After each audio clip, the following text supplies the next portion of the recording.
In this video, you'll learn how to properly maintain and care for your Brother printer's Platen to keep it running smoothly for years to come. Before you start cleaning, turn off your Brother printer and unplug it from the AC power outlet. First, make sure the output tray extension stays in place. This will help you remove the bottom tray smoothly without any obstructions. Next, slightly tilt the top cover of the paper tray upward. It should come off easily. Once the paper tray and cover are removed, you'll see the Platen inside the printer. You'll notice two green mechanisms on the Platen. Pinch them to release and lower the Platen. With the Platen exposed, use a soft microfiber cloth to wipe away any dust or debris.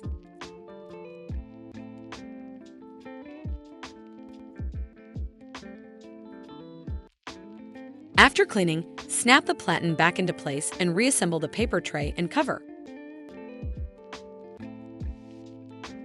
Finally, plug the printer back in and you're all set for your next print job.